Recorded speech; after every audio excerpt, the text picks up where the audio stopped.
Eddie, fantastic win for Dalton Smith tonight. Do you think he's world level now? Yeah, he's proved it. I mean, obviously we know Zepeda is world level, and he outboxed him and then he knocked him out. No one's done that to Zepeda before, where he hasn't been able to beat the count. And it was a big step up. You saw how tricky Zepeda was. You could see how heavy-handed he was, and I thought it was a major statement. Regis Prograbe's a name mentioned there. Could that possibly next, or is that further down the line? I love the fight. He texted Kevin Rooney and said, "I'll fancy Dalton Smith fight." Great. I mean, what a great name. I mean, you got the Taylor Catterall winner or loser. You've got Liam Paro. You've got Subriel Matisse. You've got Devin Haney. You've got Richardson Hitchens. You've got so many fighters at 140. But the aim is definitely to position himself for a world title. If Adam Azim relinquishes the EBU title, is there a chance that Dalton Smith could fight for that?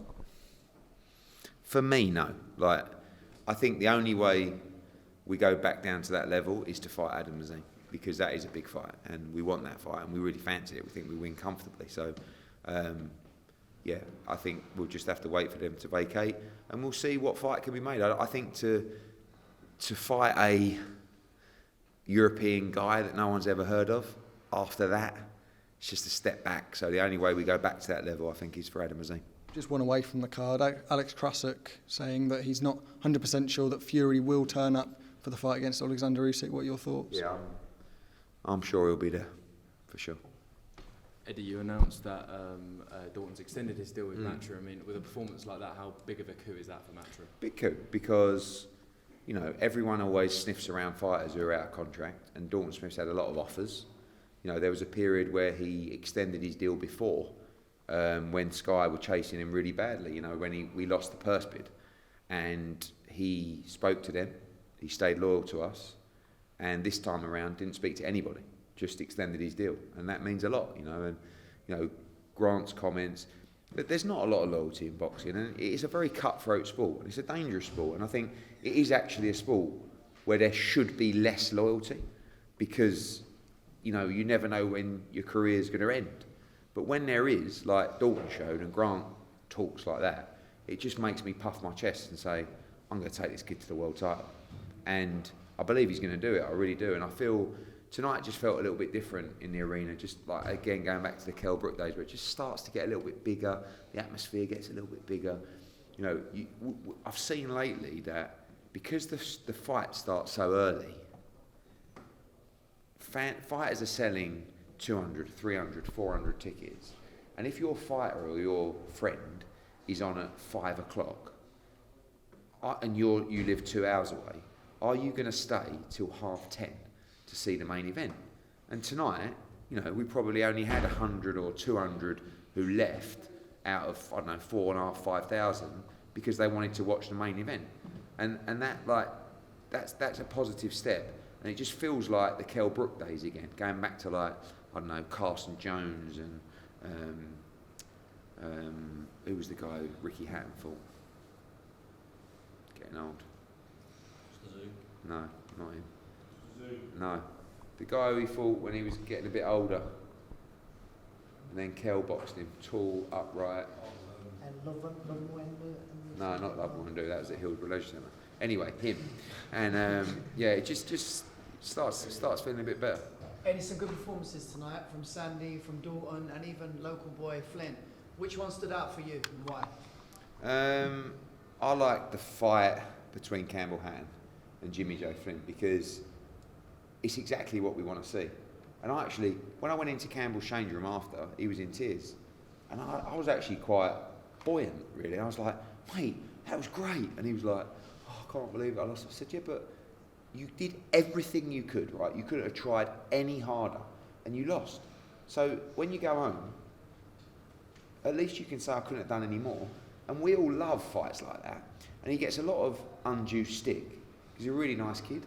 And I think all those people that are criticising him in the past can't help but go, fair play, mate. You gave it everything tonight. And all we want to do is see great fights. And that was a great fight. So he's got to get better. But I'd like to make the rematch. And Flint, for me tonight, put in a performance that was more like English title level rather than Central Area title level. But tough shit. He was the opponent and you lost. But I thought Campbell boxed well, actually. Sheffield got a new style now with Dalton? Yeah, I think so. I think, tonight, again, you go 4.5, 5. Next time you go 6.5, 7.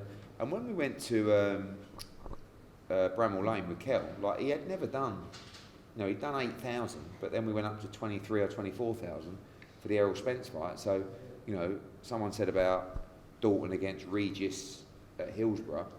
I think that's probably fills this place up nicely. And then when he gets the world title shot, that's the kind of time you can go to Hillsborough.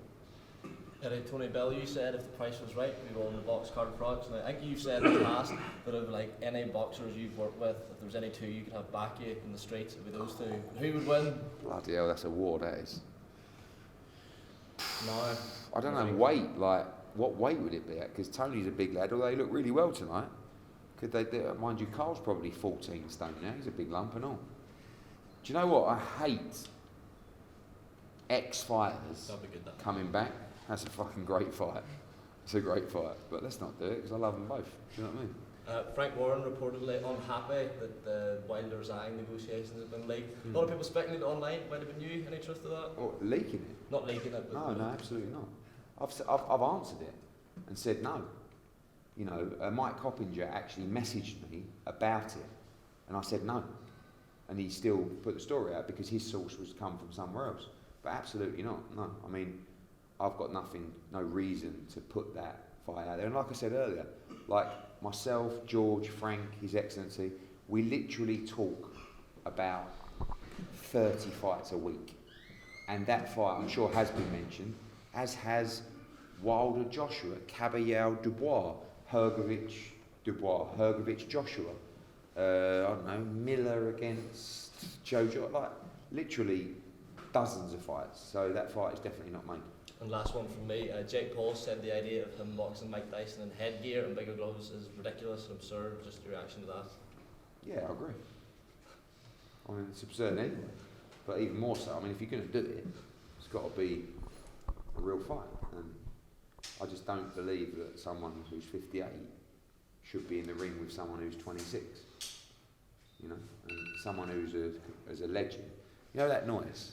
That's the worst noise in the world. Because that's, what that tells you? It's fucking time to get up. I hate that a lot. Eddie, the IBF ordered Beatrice Ferreira and Yanina Lascano for the IBF lightweight title. Any chance that will be moving forward quickly?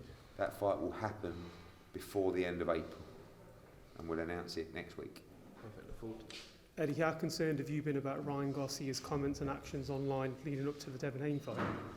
It's not. I mean, I think his behaviour is concerning, but we don't really know, do we? Like, I don't know him. I don't spend time with him. I don't speak to him. So the people that do know him will make the right decision, and they obviously think he's fine, or at least training's fine and everything. So, Oscar said he's trolling.